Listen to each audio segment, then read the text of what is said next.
എല്ലാവർക്കും നമസ്കാരം. ഈ വരുന്ന മഹാശിവരാത്രിക്ക്, അതായത് നാളെ, എല്ലാവരും എന്തിനാണ് ഉറക്കം ഒഴിയുന്നതെന്നറിയോ? ഈ ലോകമെമ്പാടുമുള്ള ലക്ഷക്കണക്കിന് ആൾക്കാർ എന്തിനാണ് ഈ മഹാശിവരാത്രിക്ക് ഉറക്കം ഒഴിയുന്നതെന്നറിയോ? പുരാണ കഥകൾക്കപ്പുറം ഇതിന് പിന്നിൽ ഒരു ശാസ്ത്രീയ വശമുണ്ട്. അത് ഞാൻ പറയാം. ഇതിന്റെ റീസൺ എന്ന് വെച്ചാൽ ദ പ്ലാനറ്ററി പൊസിഷൻ എന്ന് വെച്ചാൽ ഭൂമിയുടെ നോർത്തേൺ ഹെമിസ്ഫിയറിൽ നമ്മളെ പ്ലാനറ്റിന്റെ അറേഞ്ച്മെന്റ് കാരണം ഈ ഭൂമിയിൽ നാച്ചുറലായ ഒരു എനർജി അപ്ലിഫ്റ്റ് ഉണ്ട്. ആ അപ്ലിഫ്റ്റ് സംഭവിക്കുന്ന ദിവസമാണ് മഹാശിവരാത്രി. സിമ്പിളായി പറഞ്ഞാൽ നാച്ചുറൽ അബ്സർജ് ഓഫ് എനർജി എന്ന് വെച്ചാൽ നമ്മുടെ ശരീരത്തിൽ നിന്ന് ഈ എനർജി നമ്മളെ ബ്രെയിനിലേക്ക് എത്തുന്നു ഈ ഒരു സമയത്ത്, അല്ലെങ്കിൽ ഈ ഒരു ദിവസത്ത്.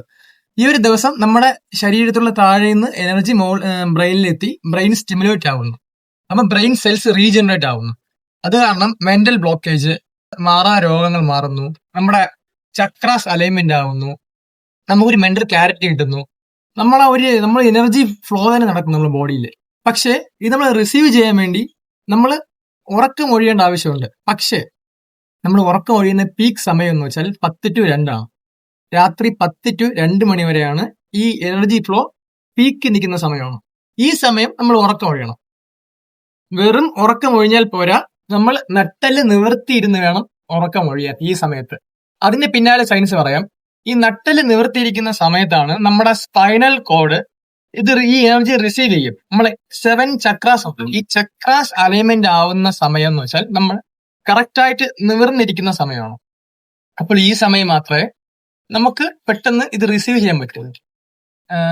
നിങ്ങൾ വീട്ടിലിരുന്ന് ഇങ്ങനെ നിങ്ങൾ നിവർന്നിരുന്ന് മെഡിറ്റേഷൻ ചെയ്യാം, അല്ലെങ്കിൽ നിവർന്നിരുന്ന് നിങ്ങൾക്ക് ഇഷ്ട ദൈവത്തിനെ വിചാരിച്ച് പ്രാർത്ഥിക്കാം, പ്രാർത്ഥനാ ജപം ചെയ്യാം.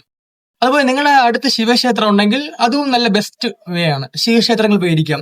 ഈ ശിവക്ഷേത്രം എന്ന് പറഞ്ഞാലേ ഭയങ്കര പോസിറ്റീവുള്ള ഒരു സ്ഥലമാണ്.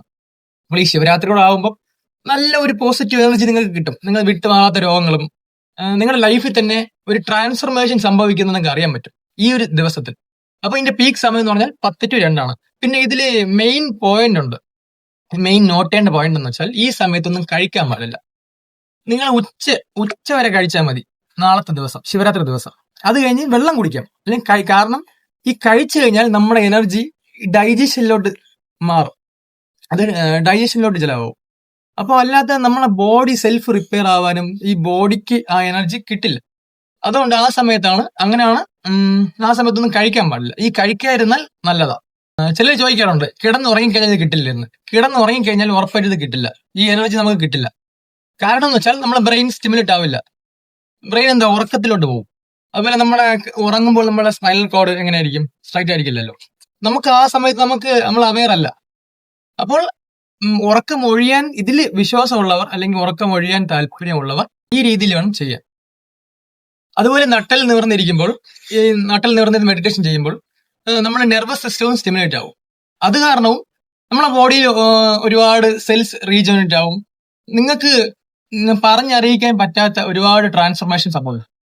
ഞാൻ കഴിഞ്ഞ വർഷം ഇത് ചെയ്തിട്ടുണ്ട്. ഞാൻ സെൽഫ് എക്സ്പീരിയൻസ് ചെയ്തിട്ടുണ്ട്. പക്ഷേ 10 to 2 മണി വരെയാണ് ഞാൻ ഉറക്കം ഒഴിഞ്ഞിരുന്നത്. അപ്പൊ നിങ്ങൾ ഇതും എക്സ്പീരിയൻസ് ചെയ്താൽ നിങ്ങൾക്കത് പറഞ്ഞറിയിക്കുന്നതിനേക്കാളപ്പുറം നിങ്ങൾക്കത് അറിയാൻ പറ്റും.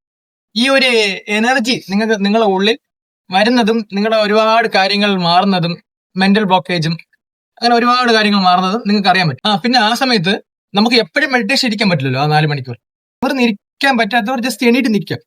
പിന്നെ ആ സമയത്ത് നിങ്ങൾ മൊബൈൽ ഫോണിന്റെ യൂസേജ് അത്യാവശ്യം കുറയ്ക്കണം. അത്യാവശ്യമല്ല, ഫുള്ളും കുറയ്ക്കണം. കാരണം അതിൽ ഒരുപാട് വേറെ സ്റ്റിമുലേഷൻ വരും. നമ്മളെ മൈൻഡ് മാറും, ചിന്തകൾ മാറും. ഇതിൽ എപ്പോഴും നമുക്ക് പോസിറ്റീവ് ആയിട്ടുള്ള ചിന്ത വേണം ഈ ഒരു സമയത്ത്. കാരണം ഭയങ്കര ഒരു പോസിറ്റീവ് എനർജി ഫ്ലോ ഉള്ള സമയമാണ്. നമ്മൾ എന്ത് ചിന്തിച്ചാലും എന്ത് വിചാരിച്ചാലും അത് നടക്കാൻ സാധ്യതയുള്ള സമയമാണ്. അപ്പൊ നമുക്ക് നല്ല കാര്യങ്ങൾ മാത്രം ചിന്തിക്കാം. പിന്നെ ഈ ശിവരാത്രി എന്ന് പറയുന്നത്, ശിവ എന്ന് വെച്ചാൽ എന്താ? ഒന്നുമില്ലാത്തതാണ്, ഒന്നുമില്ലാത്ത ഒരവസ്ഥയാണ്. ശൂന്യത എന്ന് പറയും. രാത്രി എന്ന് വെച്ചാൽ ആ ഒരു രാത്രി, ശൂന്യമായ രാത്രി. അപ്പൊ ഈ ശിവരാത്രി എന്ന് വെച്ചാൽ ഈ ശൂന്യമായ രാത്രിയെ ആഘോഷിക്കുന്ന ഒരു സെലിബ്രേഷനാണ് ഈ ശിവരാത്രി. ശാസ്ത്രം പറയുന്നത് ഈ പ്രപഞ്ചത്തിന് 95% ശൂന്യതയാണ്. അപ്പോൾ ഈ ശൂന്യതയാണ് നമ്മളെ വേറെ വാക്ക് പറയാം, ശിവ എന്ന് പറയാം. അതുപോലെ ഡാർക്ക് മാറ്റർ എന്ന് പറയാറുണ്ട്, ഡാർക്ക് എനർജി എന്നും പറയാറുണ്ട്. അപ്പൊ ഈ ശിവരാത്രി എന്ന് വെച്ചാൽ ഈ ശൂന്യമായ രാത്രി ആഘോഷിക്കുന്നതാണ്. അപ്പൊ നമുക്കുള്ളിലെ ഈഗോയും നമുക്കുള്ളിലെ ഇങ്ങനെ വേണ്ടാത്ത ചിന്തകൾ മാറ്റിവെച്ച് നമുക്ക് ഈ രാത്രി ആഘോഷിക്കാം. ആഘോഷം കഴിയുമ്പോൾ നമുക്ക് ഒരുപാട് കാര്യങ്ങൾ സംഭവിക്കും, ഒരുപാട് നല്ല കാര്യങ്ങൾ സംഭവിക്കും.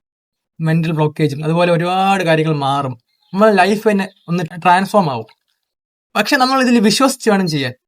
ഇത് ചെയ്താൽ നമുക്കൊരു പ്രയോജനം ഇല്ല, നമുക്ക് വേണമെങ്കിൽ ജസ്റ്റ് ചെയ്യാം എന്ന മൈൻഡ് സെറ്റിലല്ല, ഒരു പോസിറ്റീവ് മൈൻഡ് സെറ്റിൽ വേണം നമുക്കിത് ചെയ്യാൻ.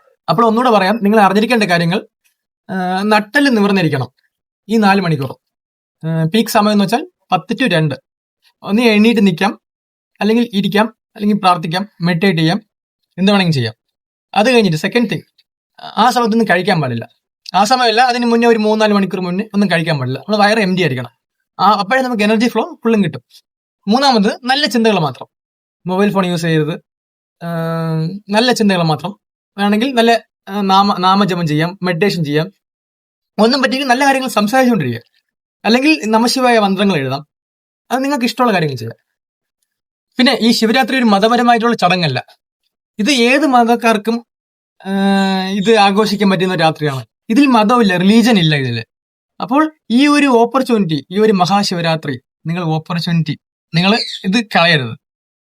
ഇത് കാരണം നിങ്ങളുടെ മൈൻഡും നിങ്ങളുടെ ബോഡിയും അപ്ലിഫ്റ്റ് ആവും, നിങ്ങളുടെ ലൈഫ് തന്നെ ട്രാൻസ്ഫോർമേഷനിലേക്ക് എത്തും. അത് നിങ്ങൾക്ക് അറിയാൻ പറ്റും. അപ്പൊ എല്ലാവരും ആരോഗ്യ സൗഖ്യത്തോടെ നല്ലൊരു ജീവിതം ഉണ്ടാവട്ടെ, നല്ല ഹെൽത്തി ആയിട്ട് ഹാപ്പി ആയിട്ട് ജീവിക്കുക. എല്ലാവരും അടിച്ചു കയറി വാ, ഒരു ഹെൽത്തിയും ഹാപ്പി ആയിട്ടുള്ള ബോഡി മൈൻഡും ഉണ്ടാവട്ടെ. ഇഷ്ടപ്പെടുന്ന ആൾക്കാരോടെ ഒരുമിച്ച് ഒരു ജീവിക്കാൻ പറ്റട്ടെ. എല്ലാവർക്കും ജീവിതത്തിൽ നല്ല കാര്യങ്ങൾ മാത്രം ഉണ്ടാവട്ടെ. അതുപോലെ ഇതുപോലെ നല്ല വീഡിയോസ് നമ്മുടെ ചാനൽ സബ്സ്ക്രൈബ് ചെയ്യുക. അപ്പോൾ പുതിയ വീഡിയോ വീണ്ടും കാണാം.